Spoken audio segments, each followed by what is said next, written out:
दोस्तों आज मैं भगवान गौतम बुद्ध और एक गिलहरी की कहानी आपको सुना रहा हूँ। दोस्तों लक्ष्य कितना भी कठिन क्यों ना हो, लक्ष्य प्राप्ति के लिए बिना किसी की परवाह किए हुए लक्ष्य के बीच में जितनी भी बाधाएं आए उनको पार करते हुए आपको निरंतर प्रयास करना पड़ेगा। हिम्मत नहीं हारनी है, चाहे कितने भी भंवर में फंसे हो। अनवरत प्रयास करने से सफलता अवश्य मिलेगी, इस बात को हमेशा याद रखना।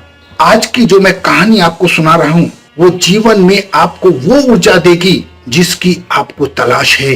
जीवन में कहीं भी भटक जाओ, जीवन में कहीं भी टूट जाओ, इस कहानी को सुन लेना, ये कहानी आपको ऊर्जा से भर देगी। दोस्तों भगवान गौतम बुद्ध अपने परिवार, सगे संबंधी और सारी सुख सुविधा त्याग कर आत्मज्ञान की खोज में भटक रहे थे। उनके मस्तिष्क में तरह तरह के विचार आ रहे थे। वो उनके समाधान के लिए अत्यंत प्रयत्नशील थे। वो आत्मज्ञान के लिए कई स्थानों का भ्रमण कर चुके थे, कठोर जीवन शैली का पालन कर रहे थे, बहुत सारे कष्ट सहते हुए कठोर तप कर रहे थे, लेकिन फिर भी आत्मज्ञान से वंचित थे। एक दिन वो एक वृक्ष के नीचे बैठे हुए थे। उनके मन में विचार आ रहे थे, जा रहे थे। तभी उनके मन में आया कि धन, मोह, माया, संसार की समस्त सुख सुविधाएं त्याग कर आत्मज्ञान प्राप्त होने के कारण उनके हृदय में निराशा का संचार होने लगा है। वो निराश क्यों हो रहे थे, वो इस बात को सोच रहे थे। वो सोच रहे थे कि मुझे वैसी सफलता अभी तक प्राप्त नहीं हुई है, क्या मुझे आत्मज्ञान प्राप्त होगा भी या नहीं। ऐसे तमाम विचार उनके मन में आ रहे थे। तभी उन्होंने देखा एक गिलहरी अपने मुंह में एक फल लेकर आई और सरोवर के किनारे बैठ गई। सरोवर के किनारे बैठने पर फल उसके मुंह से छूटकर तालाब में जा गिरा। तालाब बहुत गहरा था, लेकिन उस गिलहरी ने हिम्मत नहीं हारी। वो उस फल के पीछे पीछे कूद गई, लेकिन पानी इतना गहरा था कि वो फल को ढूंढ नहीं पा रही थी। वो बार बार बाहर आ रही थी और अपने शरीर से पानी झाड़ रही थी। शायद वो ये कोशिश कर रही थी कि वो इस तालाब के पानी को बाहर निकाल देगी और अपने फल को प्राप्त कर लेगी। दोस्तों काम बहुत मुश्किल था।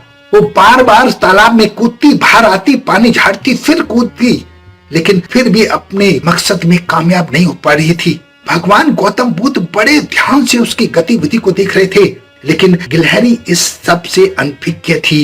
वो अपने कार्य में जुटी हुई थी। वो पूरी तल्लीनता के साथ अपने कार्य को करना चाहती थी और उस फल को प्राप्त करना चाहती थी। उसी के लिए लगातार मेहनत कर रही थी, कोशिश कर रही थी। बुद्ध भी सोचने लगे कि छोटी गिलहरी के लिए सरोवर को खाली करना इतना आसान नहीं है, फल प्राप्त करना इसके लिए असंभव है। लेकिन उसने ये नहीं सोचा। गिलहरी पूरी हिम्मत से, पूरी आशा से, पूरी लगन से अपने लक्ष्य की प्राप्ति में लगी हुई थी और वो निराश नहीं थी, वो निरंतर प्रयास कर रही थी।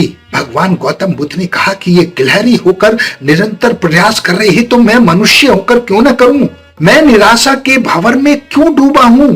भगवान गौतम बुद्ध को एक एनर्जी मिल गई। उन्हें लगा कि मुझे निरंतर अपने लक्ष्य की प्राप्ति के लिए यानी आत्मज्ञान की प्राप्ति के लिए जुट जाना चाहिए, और इसी लगन की वजह से उन्हें एक दिन आत्मज्ञान प्राप्त हुआ और वो राजकुमार आगे चलकर भगवान गौतम बुद्ध कहलाए।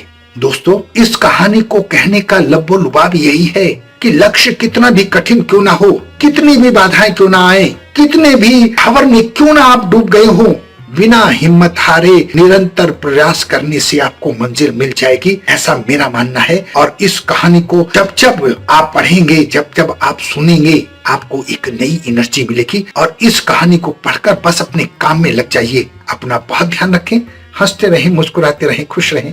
धन्यवाद।